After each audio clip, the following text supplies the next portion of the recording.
October 22nd. I'm calling it quits early because I'm starting to overtrade. Um, I had some good wins on SPY puts, IWM puts. Beyond, I did another day trade. I saw a wedge forming and high volume. So I managed to make a little bit of money there. Um, and for the most part, I'm just waiting for the market to either reach an all time high or for a support line to break. So then we'll decide, are we in a bull market again, continuation into a bull market, or are we going into a bear market? At the end of the day, at the end of the morning at least, here are my current positions. I still have some beyond uh, positions. I have some shares. I have a couple long term call options. These I expect to go to zero. If they go to 10 times, great. But if I lose the money, I'm okay with that. The new thing that I'm in is AG. That's a silver mining company. Silver and gold went down a ton today, and I saw a little bit of volume come in. And so I bought some November calls on that. Oscar, still holding the cash secured puts on that. I might get assigned on one or two. BCRX, I'm still holding that. I noticed some relative strength in that, so I'm still holding. And then BBAI, I may get assigned. We'll see. And then Honest, those are both cash secured puts, and then SoFi have mostly cash secured puts. So, what's the story with the market overall? So, I had this theory yesterday that we're near all-time high. There's a government shutdown. There's a credit crisis looming. Like, there's no reason we're going to hit all-time highs here. We have a ton of tech earnings coming up, so I expect us to test this lower support trend line right here. If we bounce here, I mean, fine, that could totally happen too. But I drew these lines yesterday, and so far, um, it's going the direction that I expected. And so here I had some puts, and I actually sold way too early. I sold somewhere halfway in here. It's the same with IWM, which is tracking small caps. You can see we actually broke the support line. So I wouldn't get into any new small caps until we see this hold somewhere and create a support line.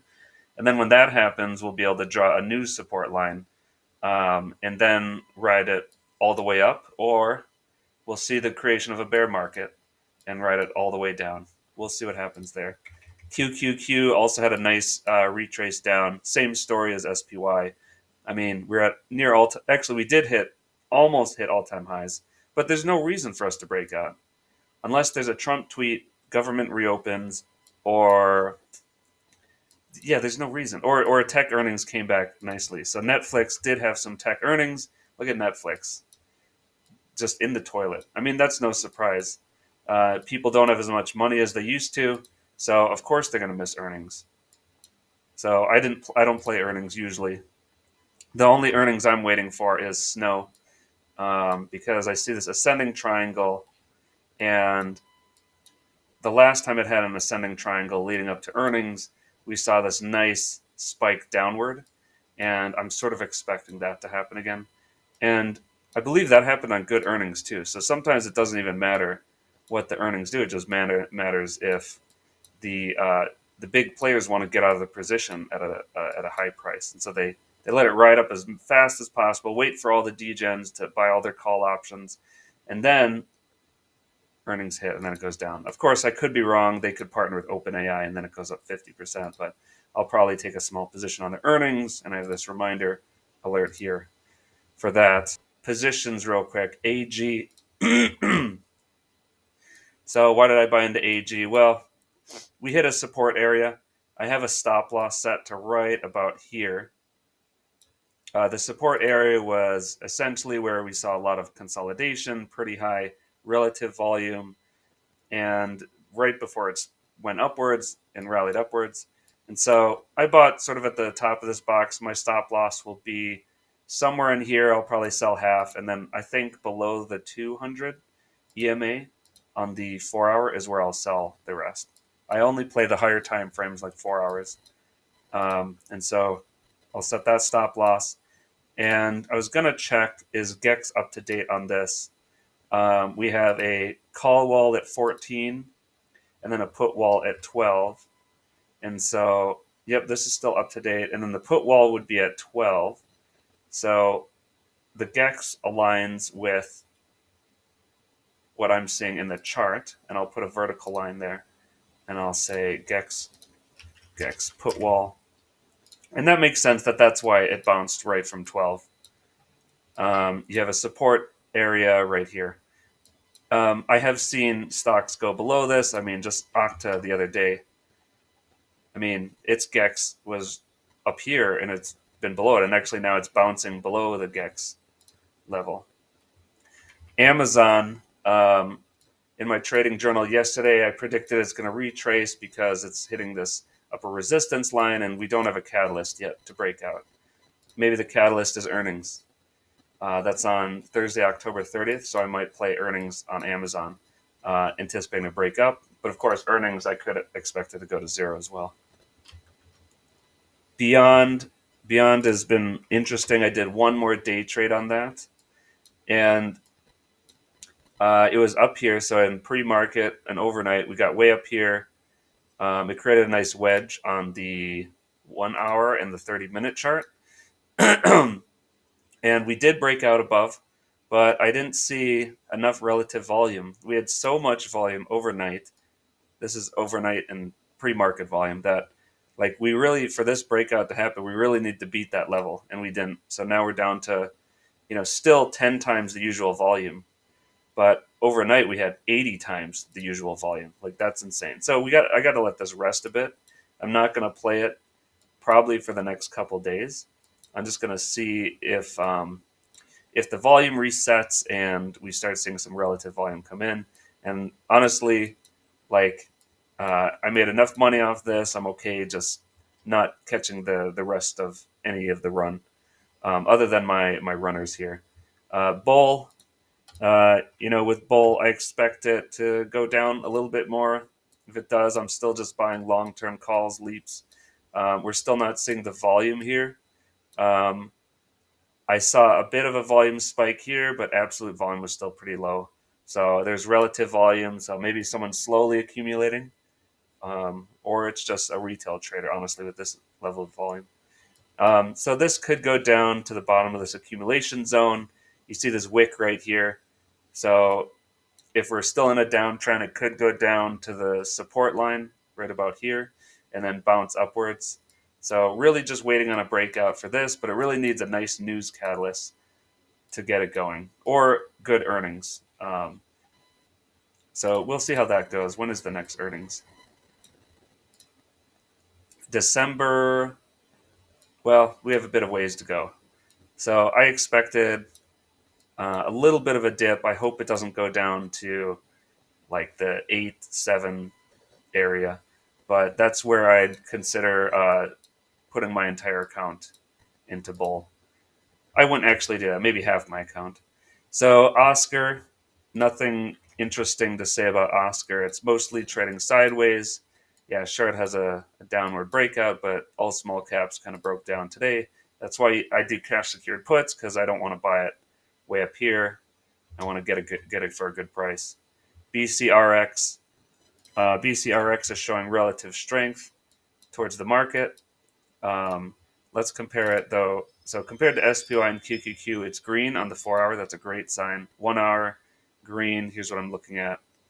And then green. So relative strength across the board. So that's something that I'm going to keep holding. It did break that upward trend line, which is a little concerning. But if you notice, it's already curling back up. So it looks like a bit of a fake out. Maybe that EMA is the support that I'll be watching for. So fingers crossed on BCRX. I mean, it certainly hasn't retraced back down to its support level, and it's already about halfway through this red bar. So that's a very positive sign. I do have an alert set up if it breaks further down out of the trend line. I don't want it to go into a downtrend. Sideways I can live with. Downtrend I don't want. The other thing I want to look at here is I want to compare this to IWM. I know it's beating SPY and QQQ, but is it beating? Yes, it's beating IWM. IWM was going down frame, um, and yeah, that's something I'm watching out for. I just got an alert on Intel. I'm going to wait until Intel hits an upward trend line.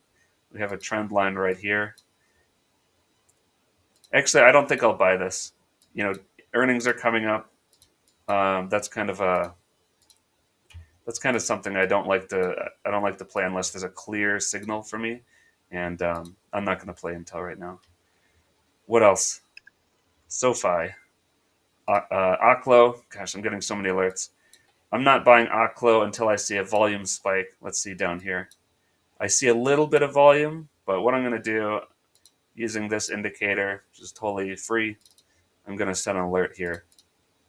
So if there's a nice volume spike on the 4-hour, I'm not going to buy unless there's a nice 4-hour volume spike where the Z-score goes high. Then I will consider going in, but I also want to see it plateau. I want to see it do something like this, maybe bounce around a little bit for maybe half a day before I buy calls or before I buy stock. So not going in Oklo just yet. SoFi, let's look at SoFi. I'm not even looking at Honest because that's a long-term cash secured put. But SoFi, big oof today. But let's see.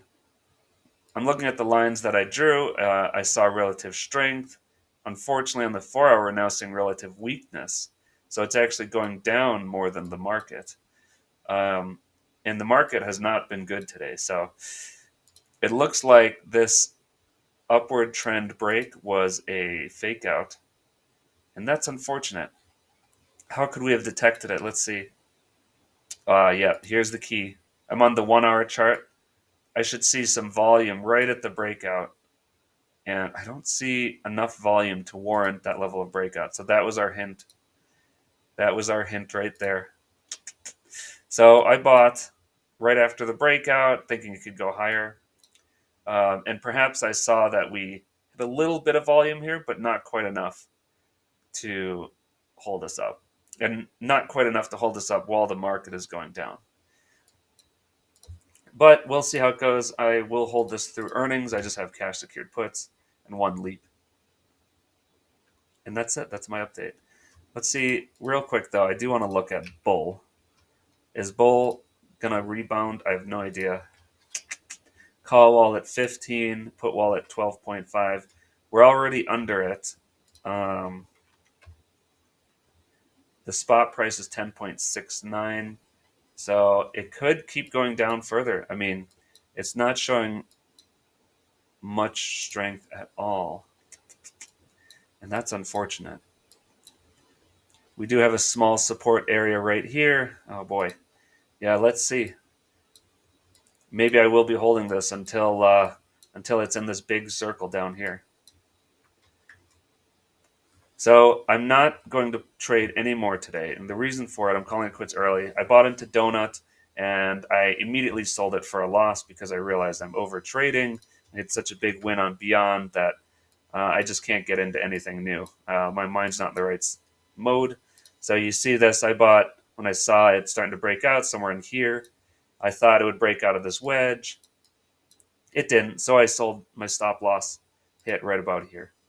So yeah, now of course I'm happy about that. It looks like it's going further down. But I wouldn't have taken this trade if I wasn't just coming out of Beyond. The reason for that is look at the volume. Here's the volume is mostly on the red candles, first of all. Then you look at the relative volume here. Very strong on the initial push-up.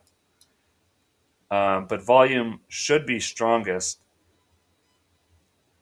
when it's about to break over. And so this was not a good play because the relative volume density was not as strong as, say, a Beyond. The Beyond I expect to go down to $2. Right? I might buy in a little bit more if I see the volume come back, but it really needs to rest. So anyways, with Beyond, the relative volume density going up, up, up, and then you see it reach fever peak here, and I bought in somewhere about here, some calls, and then I sold right about here, right before it tanked. This is a 1-hour candle, so it's within a matter of minutes. The reason why I sold is because I just didn't see the volume anymore. Like if the volume was still there, I would have held. and I think I was trading on the 30 or the 5 minute chart. Yeah, I think it was on the 30 minutes. So I saw the rising volume. Volume was still high, 22 million. That's a good sign. If you look at the volume up here, but then the the relative volume was not increasing more than it previously was, like this fever peak over here. And so that was my cue that I don't think it's going to go up very much further. So I should have learned my lesson like on Donut, where the volume wasn't high enough. The relative volume density wasn't high enough. So it might go to the moon. I don't care. I'm staying out of it. I'm taking the day off, and probably tomorrow too, while I let the beyond winnings sort of rest in my brain. I don't want to get into a psychological mode where I think I can hit beyond every week. Um, so yeah, we'll see. We'll see if I trade a little bit more tomorrow and Friday.